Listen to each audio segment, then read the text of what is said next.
লুৰাংচা সাপ্তাহিক বজাৰ হল দৈনিক বজাৰ 3 কোটি ব্যয় সাপেক্ষে নিৰ্মিত বজাৰ গৃহ উদ্বোধনী অনুষ্ঠানৰ আনুষ্ঠানিক ঘোষণা CM তুলিৰাম ৰহাঙৰ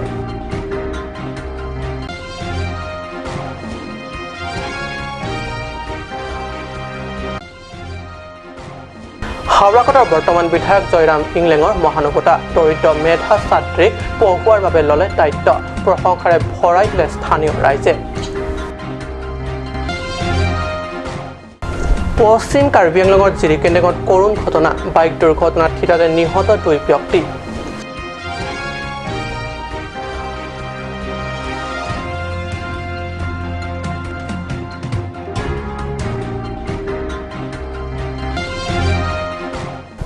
নমস্কাৰ ষ্টুডিঅ'ত মই পৰগজ্যোতি শৰ্মা এটা গৈছো প্ৰথমটো অসমীয়া প্ৰাইম টাইম বাতৰিলৈ এতিয়াৰ পৰা লুৰাংচা সাপ্তাহিক বজাৰ হল দৈনিক বজাৰ আজি 3 কোটি ব্যয় সাপেক্ষে নিৰ্মিত নতুন বজাৰ গৃহ উন্মোচনী অনুষ্ঠানত এইদৰে আনুষ্ঠানিক ঘোষণা কৰে উন্মোচন তথা মুখ্য কাৰ্যবাহী সদস্য তুলিৰাম ৰহাঙে এই খবৰ বজাৰত বহি শাক-পাচলিৰ পৰা বিভিন্ন সামগ্ৰী বিক্ৰী তথা ব্যৱসায় কৰা ব্যৱসায়ীসকলৰ বাবে নিশ্চয় ভাল খবৰ 3 কোটি ব্যয় সাপেক্ষে নিৰ্মাণ কৰা বজাৰ গৃহত আছে 81খন দোকানসমূহৰ আটাইবোৰ মজিয়া টাইলছ লগোৱা বৈজ্ঞানিকভাৱে ড্ৰেইন সিস্টেমৰ পৰা প্ৰস্ৰাৱগাৰ শৌচাগাৰ সুবিধাযুক্ত নতুন বজাৰ গৃহটি মুঠতে জাকজমককৈ নিৰ্মাণ কৰা পৰিলক্ষিত হৈছে বজাৰ গৃহটি উদ্বোধন কৰি মুখ্য কাৰ্যবাহী সদস্যগৰাকীয়ে এইখন বজাৰ অৰ্গেনিক শাক-পাচলি পোৱা যাব বুলি কয় বজাৰ সপ্তাহত এবাৰ হোৱাৰ বিপৰীতে হ'ব দৈনিক বজাৰলৈ বজাৰ ৰাজহৰ দিশটোৰ থাকিব টিপু পৌৰসভাৰ অধীনত বজাৰ গৃহ উন্মোচনৰ পিছতে বজাৰখনৰ লগতে মাল্টিপাৰ্পাছ বিল্ডিঙৰ আধাৰশিলা স্থাপন কৰে ৰহাঙে উল্লেখ্য যে এই উন্মোচনী তথা আধাৰশিলা স্থাপন অনুষ্ঠানত পৰিষদৰ MEC মংগল সিং টিমু পৌৰসভাৰ অধ্যক্ষ ৰাক্ৰো প্ৰমুখ্য ভালে সংখ্যক বিশিষ্ট নেতা তথা কৰ্মকৰ্তা উপস্থিত থাকে প্ৰায় 3 কোটি বা 4 কোটি মান আছে ইয়াতে আৰু স্পেচিয়েল পেকেজৰ জৰিয়তে এতিয়া বনোৱা হৈছে আৰু আপোনালোকে দেখিছে যে আমাৰ যে যিবিলাকৰ ইয়াত গুদাম আছে যে মানে ডেইলি মাৰ্কেটৰ নিচিনা আমি ইয়াত এইটো মাৰ্কেট কমপ্লেক্স এটা বনাইছোঁ আৰু ইয়াত টয়লেট বনাইছোঁ এই গোটেইখিনিতো আপোনালোকে দেখিছে এইটো মই পৰিচয় দিব নালাগে গতিকে আমাৰ প্ৰায় 3 কোটি 4 কোটি মান হ'ব ইয়াতে গোটেইখিনি আৰু টাইলছ লগতে ড্ৰেইন আৰু পেভাৰ ব্লক গোটেইখিনি ইয়াত বনোৱা হৈছে মাল্টি কমপ্লেক্সত আপুনি আধাৰশিলা স্থাপন কৰিছে সেইটো কেনেকুৱা ইয়াতো 3 ষ্টৰী মাল্টি কমপ্লেক্স হ'ব ইয়াত ডিপু টাউনৰ নিজৰ পুঁজিৰ পৰা বনোৱা হ'ব বুলি কৈছে তেখেতসকলে যিটো GIA পায় আমাৰ অসম চৰকাৰৰ পৰা সেই তাৰ পৰা তেওঁলোকে সেই পুঁজিৰ পৰা এতিয়া বনোৱা হ'ব ডেইলি মাৰ্কেটত কিমানখন দোকান আছে এতিয়ালৈকে মই নাজানো এইটো অধ্যক্ষ মহোদয় জানো আৰু কিমান বজাৰ আছে 81 আছে বুলি কৈছে 81 আছে বুলি কৈছে ঠিক আছে কি আশা কৰিছে মাৰ্কেটখনৰ পৰা মাৰ্কেটখনৰ পৰা আমাৰ কনচিল ৰেভিনিউ কনচিল মানে ডিপু টাউনতো ৰেভিনিউ পাব প্লাছ আৰু ইয়াত যিবিলাকৰ বেপাৰীবিলাকৰ বিশেষকৈ ইয়াতো মানে আমাৰ পিটি বিজনেছমেনবিলাক যিবিলাক সৰু বিজনেছবিলাক ইয়াতে বহে তেওঁলোকৰ কাৰণে সুবিধা হ'ব আৰু ইয়াত প্ৰায় ডিপু বাহিন্দাবিলাক ইয়াত বজাৰ কৰিব আহে ইয়াত ফেমাছ আছে যে লুৰাংচা বজাৰটো যে অৰ্গেনিক শাক পাচলিবিলাক পায় তাৰ কাৰণে মানুহে ইয়াত আহে আমি এইটো আৰম্ভ কৰিম বুলি আমাৰ PWD মিনিষ্টাৰে আমাক প্ৰতিশ্ৰুতি দিছে ষ্টেফান টেনৰ ৰিপৰ্ট কাট নিউজ মেধাই পথ মুকলি কৰিলে উচ্চ শিক্ষাৰ আহৰণৰ মেধা ছাত্ৰী সিংদি কাঠাৰপে উচ্চ শিক্ষা আহৰণৰ বাবে সমস্ত ব্যয়ৰ দায়িত্ব ল'বলৈ আগবাঢ়ি আহিল হাওড়াঘাটৰ বিধায়ক জয়ৰাম ইংলেঙে 2020 বৰ্ষত হাইস্কুল শিক্ষান্ত পৰীক্ষাত 96% নম্বৰ লাভ কৰি পশ্চিম কাৰ্বি আংলং জিলাখনলৈ গৌৰৱ কঢ়িয়াই অনা সিংদি কাঠাৰপে উচ্চ শিক্ষাৰ দায়িত্ব গ্ৰহণ কৰিছে হাওড়াঘাটৰ বিধায়ক জয়ৰাম ইংলেঙে নিজৰ মেধাৰে দক্ষতা প্ৰদৰ্শন কৰিবলৈ সক্ষম হোৱা সিংদি কাঠাৰপে আৰ্থিক অভাৱৰ বাবে উচ্চ শিক্ষাত বাধাৰ সন্মুখীন হৈছিল অতি দৰিদ্ৰ পৰিয়ালটোৰ সিংদি কাঠাৰপে পিতৃ বৰিম কাঠাৰ এগৰাকী কাপোৰ দোকানৰ কৰ্মচাৰী আনে প্ৰদান কৰা এটা ঘৰত আশ্ৰয় হিচাপে থাকে সিংদিৰ পিতৃ মাতৃ সিংদি কাঠাৰপে ভৱিষ্যতে এগৰাকী চিকিৎসক হোৱাৰ সপোন আছিল কন্যাৰ এনে উচ্চ শিক্ষাৰ বাবে সমস্যাৰ সন্মুখীন হোৱা বিষয়টো জয়ৰাম ইংলেঙে জানিব পাৰি দেওবাৰে পৰিয়ালটোৰ ঘৰত উপস্থিত হৈ খবৰ লোৱাৰ লগতে শিক্ষাৰ্থীগৰাকীৰ উচ্চ শিক্ষাৰ সম্পূৰ্ণ দায়িত্ব গ্ৰহণ কৰে বিধায়কগৰাকীৰ এনে মহানতাত বহু দৰিদ্ৰ কৃতি শিক্ষাৰ্থীৰ সপোন পূৰণ হ'বলৈ ধৰিছে মই প্ৰথমতে মোৰ ফালৰ পৰা শুভাকাংক্ষী হিচাপে মই ছোৱালীজনীক মই অভিনন্দন জনাইছোঁ তাই ইমান বেকৱাৰ্ড ইমান দুখীয়া ঘৰৰ পৰা যোৱাটো পৰীক্ষাত মেট্ৰিক পৰীক্ষাত 93 অলমষ্ট 94% লৈ পেলাই উত্তীৰ্ণ হৈছে লোকেল লোকসকলে গৈ পেলাই মোক লগ ধৰিলে ছোৱালীজনী তেতিয়া ওপৰত আকৌ পঢ়াবলৈ অসুবিধা তেওঁলোকৰ অৱস্থা ভাল নহয় মই ক'লোঁ বোলে মই চাওঁ বাৰু কি কৰিব পাৰোঁ ছোৱালীজনীৰ লগত কথা পাতিলোঁ তাই এতিয়া মেডিকেল পঢ়িব মেডিকেল পঢ়াৰ আগতেও হায়াৰ ছেকেণ্ডেৰী ছায়েন্সটো পাছ কৰিব লাগিব ফিজিক্স কেমেষ্ট্ৰি বায়'লজি এই তিনিটা ছাবজেক্টটো ভালকৈ অধ্যয়ন কৰিব লাগিব সেইখিনিতো আলোচনা হ'ল আলোচনা হোৱাৰ পিছত ছোৱালীজনীও সন্মত হ'ল যে ডিফুত ডন বস্কো নতুনকৈ কলেজ খুলিছে জুনিয়ৰ কলেজ তাতো এই ব্যৱস্থাটো আছে আৰু তাত ডন বস্কো অথৰিটিক জনাই দিয়া হৈছে কিবা ছোৱালীজনী মেডিকেল পঢ়িব তাইক মানে সেইধৰণে গাইডটো কৰিব লাগে পঢ়াব লাগে বৈঠালাংছৰ পৰা জাছনিংৰ ৰিপৰ্ট কাট নিউজ পশ্চিম কাৰ্বি আংলঙৰ জিৰিকেন্দেঙৰ এক বাইক দুৰ্ঘটনাত একেলগে প্ৰাণ গ'ল 2 ব্যক্তি জিৰিকেন্দেঙৰ পৰা নিজ ঘৰৰ অভিমুখে ঘূৰি যোৱাৰ পথত সংঘটিত হয় এই ভয়ানক দুৰ্ঘটনা শনিবাৰে সন্ধিয়া প্ৰায় 5 মান বজাত জিৰিকেন্দেঙত সংঘটিত এক মৰ্মন্তক পথ দুৰ্ঘটনা AS 09E0932 নম্বৰযুক্ত ডিস্কভাৰ বাইকখনেৰে নিষ্গাঁও টাছেং অভিমুখে গৈ আছিল চেং টিছু বয়স 42 আৰু বিদ্যা সিং টিমু বয়স 39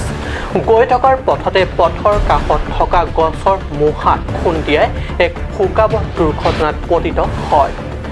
দুৰ্ঘটনাটোত থিতাতে নিহত হয় একেলগে উক্ত 2 ব্যক্তি দুৰ্ঘটনাৰ খবৰ পাই লগে লগে ঘটনাস্থলীত জিৰিকেন্দেঙৰ আৰক্ষী উপস্থিত হয়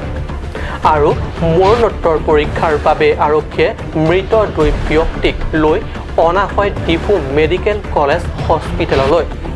বঠালাংছৰ পৰা জাছনিংৰ ৰিপৰ্ট কাট নিউজ অবৰ্ণনীয় ডিফুত সন্ধিৰ গড়কাটানি পথ যিকোনো সময়তে ভয়ংকৰ দুৰ্ঘটনাৰ আশংকা থকা পথটোৰে হাতত জিঅটো লৈ যাতায়াত কৰে ধনশিৰি ৰাইজ এনে গুৰুত্বপূৰ্ণ পথটিৰ নিৰ্মাণৰ প্ৰতি এধানি মানুহ ধ্যান নিদিয়া বাবে স্থানীয় ৰাইজে ভাবিবলৈ লৈছে চৰকাৰ বোলা শাসন যন্ত্ৰ জিলাখনত আছে নাই সন্দেহ হয় কিনকিনীয়া বৰষুণতে বোকাৰে লথপথ পথত শিলগুটিও আপুনি হয়তো বিচাৰি নাপাব পথ নহয় যেনিবা বোকা দিয়া খেতি পথাৰহে বিধানসভাত বিজেপি চৰকাৰৰ কাৰ্যকাল এতিয়া মাথোন মাহ চেৰেখে বাকী শাসনৰ 5 বছৰ ভিতৰতো বিজেপি চৰকাৰে এবাৰো মনত নপৰিল পথটি মেৰামতিৰ যোৱাটো নিৰ্বাচনত ধনশিৰি এক নিৰ্বাচনী সভালৈ আহি হাজাৰ হাজাৰ প্ৰতিশ্ৰুতিৰ বন্যাৰ মাজত ডিফুত ধনশিৰি পথ আছিল নিৰ্মাণৰ প্ৰথম প্ৰতিশ্ৰুতি দি গৈছিল বৰ্তমান বহু ক্ষমতাশালী মন্ত্ৰী ডক্টৰ হিমন্ত বিশ্ব শৰ্মাই কিন্তু 5 বছৰীয়া কাৰ্যকালত প্ৰতিশ্ৰুতিৰ ৰক্ষাত চূড়ান্ত ব্যৰ্থ হ'ল মন্ত্ৰী শৰ্মা পুনৰ সন্মুখত বিধানসভা নিৰ্বাচন এইবাৰ মন্ত্ৰী ডক্টৰ শৰ্মাই এই পথ নিৰ্মাণৰ সন্দৰ্ভত কি ক'ব সেয়া নিশ্চয় লক্ষণীয় হ'ব সমান্তৰালভাৱে CM তুলিৰাম ৰংহাং নেতৃত্বাধীন সাহিত্য পৰিষদত বিজেপি চৰকাৰখনেও এই সন্দৰ্ভত নীৰৱ ভূমিকা পালন কৰাহে দেখা গৈছে পথটোৰে ধনশিৰি পৰিষদৰ জনপ্ৰতিনিধিগৰাকীয়েও প্ৰায় সদায় অহা যোৱা কৰে প্ৰতিনিধিগৰাকীয়েও চকু মুদাৰ কুলি ভাও দি পথটি অতিক্ৰম কৰি যায় ধনশিৰিৰ পৰা বিশেষ প্ৰতিবেদক কাট নিউজ।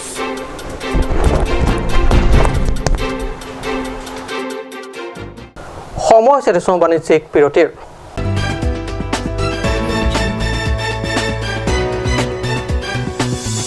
আপুনি বাৰু বিশুদ্ধ খোৱা পানীৰ অভাৱ অনুভৱ কৰিছে নেকি? এতিয়া আৰু চিন্তা নাই, কাৰণ বজাৰলৈ আহিল কাঞ্চ ৱাটাৰ। বিজ্ঞানসন্মত উন্নত মানৰ প্ৰক্ৰিয়াৰে প্ৰস্তুত কৰা কাঞ্চ ৱাটাৰে আপোনাক দূষিত পানীৰ ভয়াৱহতাৰ পৰা আঁতৰত ৰাখিব। কাঞ্চ water. Want to increase the productivity of your crops or thinking to buy machinery tools and agricultural equipment? Here's the one-stop destination for your needs.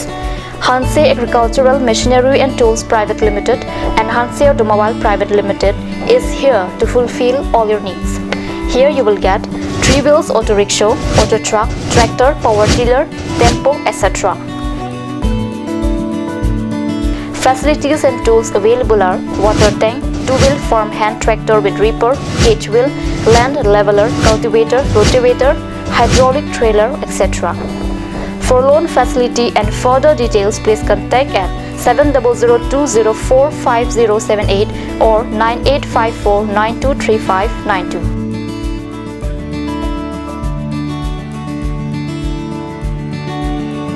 Hanse Agricultural Machinery and Tools Private Limited and Hanse Automobile Private Limited, Rongkhelan, Difu, Karbi Anglong. আজিকালি যিকোনো party মানে কাঞ্চ juice. By the ৱেটো কমলাটো খাইছিলি নে আনাৰসৰটো? পাহাৰীয়া কমলা আৰু আনাৰসৰ পৰা তৈয়াৰ কৰা কাঞ্চ জুচ সম্পূৰ্ণ বিশুদ্ধ। কাঞ্চ জুচ খাওক, জীৱনৰ মজা লওক। কাঞ্চ জুচ।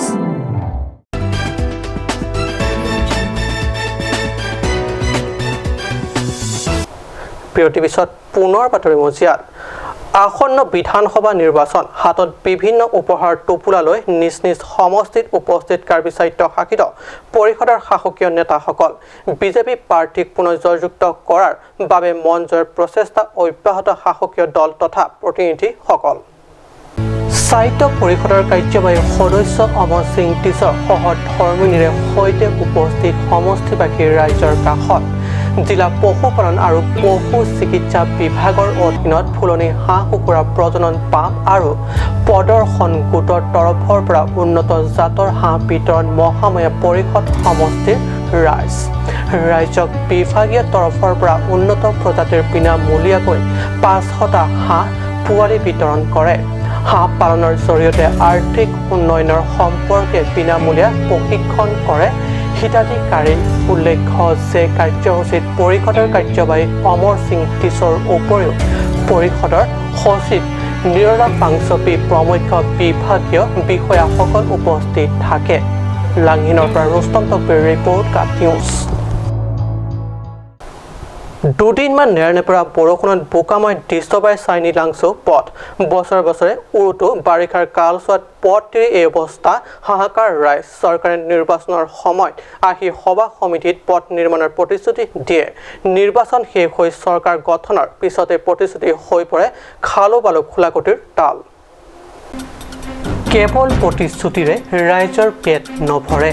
কাৰ্য ৰূপায়ণ লাগে। টিছবাই আৰু চাইনি লাংচু এইবাৰ নিৰ্বাচনত এক প্ৰতিশ্ৰুতি দিছে নিজকে। চৰকাৰে নিৰ্বাচনৰ আগে হয় পথ মেৰামতি কৰি দিব, নহয় ৰাইজে কৰিব ভোট বৰ্জন। হয় বহুত হ'ল চৰকাৰৰ প্ৰতাৰণা। এনেদৰে ভাবিবলৈ লৈছে অঞ্চলটোৰ চাইনি লাংচু, চিৰি লাংচু আৰু ইংলেং গাঁও আদি 3খন গাঁৱৰ ৰাইজ। আনকি নৈ পাৰ হ'বলৈকো নাই এখনো দলং। এনে পৰিস্থিতিত ৰাইজে কেনেদৰে প্ৰতি বাৰিষাত দৈনন্দিন জীৱন যাত্ৰা কৰিছে সেয়া চৰকাৰে নেদেখে। সবকা সাথ সবকা বিকাশৰ বিজেপিৰ শ্লোগান মাথোন শ্লোগান হৈ ৰ'ল সাধাৰণ ৰাইজৰ বাবে। টকমকাৰ পৰা জেমছ মিলিকৰ ৰিপৰ্ট কাট নিউজ। আজি অসমীয়া প্ৰাইম টাইম বাতৰি ইমানতে সামৰিছোঁ। ধন্যবাদ।